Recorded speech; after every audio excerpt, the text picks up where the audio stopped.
Today we have another phone to tear down. This is one of those phones you probably don't care a whole lot about, and if we're honest, neither of us probably even remember what its name is. But here we are in that weird spot between the plague and waiting for aliens to show up, so we might as well just take this thing apart. Let's get started.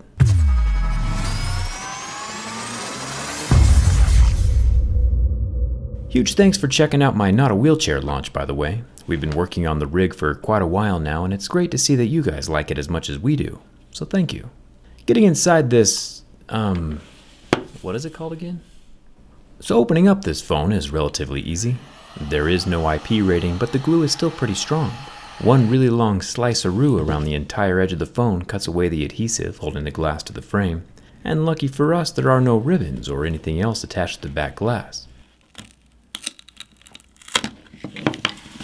It just cuts away and folds open like a book. There is a long row of cameras, a white battery, and no wireless charging. I'll remove the 18 screws holding down the back plastics. Then I can lift up the top black protection piece, which includes the NFC coil. You can see the two little gold square contact pads on the underside. The motherboard itself looks pretty clean. We'll get a closer look at that in just a second. Down here at the bottom, when we take off the black plastics, we can see the little circular coin-style vibration motor that comes up with the loudspeaker. The tiny vibrator is a cute little guy, and there is no sound-dampening foam balls inside the loudspeaker like we've seen on some other flagships. I'll unplug the battery connector, just like a little Lego, and then I can use this clear pull tab to lift up the battery. Then I can use this clear pull tab to lift up the battery. Then I can use my metal pry tool to lift up the battery.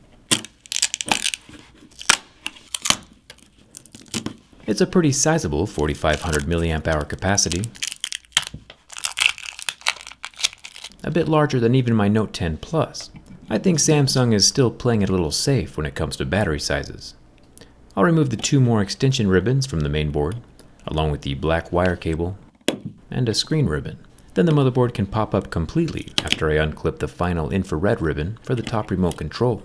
Oh yeah, this was the phone made by a TV company. There is an interesting gray little thermal foam pad down here under the board. No copper heat pipe or vapor chamber though. It's interesting that all of the cameras are individual units. Most flagship smartphones have their cameras grouped together in a metal housing, so they can't accidentally be bumped out of alignment, since most cameras often work together to create images. The 16 megapixel wide angle, 2 megapixel low light, 64 megapixel normal camera, and the 5 megapixel macro camera all do not have optical image stabilization, so losing that OIS is definitely one sacrifice that'll be made when buying this cheaper phone. The front-facing camera has a 24 megapixel sensor and also does not have the optical image stabilization. This phone does, however, have a headphone jack soldered onto the mainboard. Kind of fun.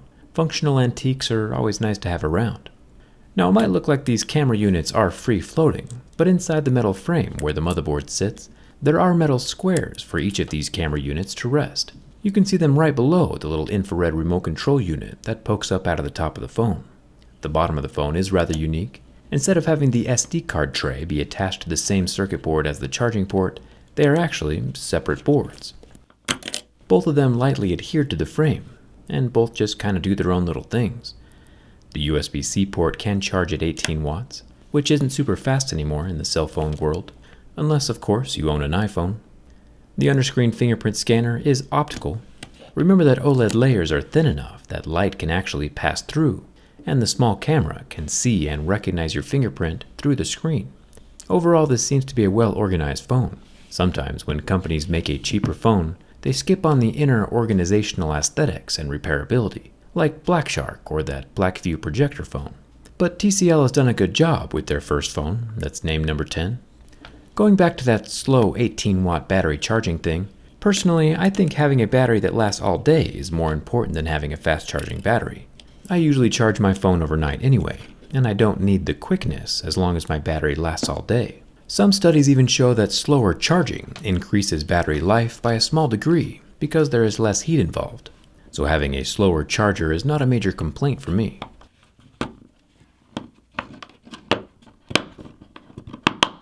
As long as the battery itself keeps lasting all day.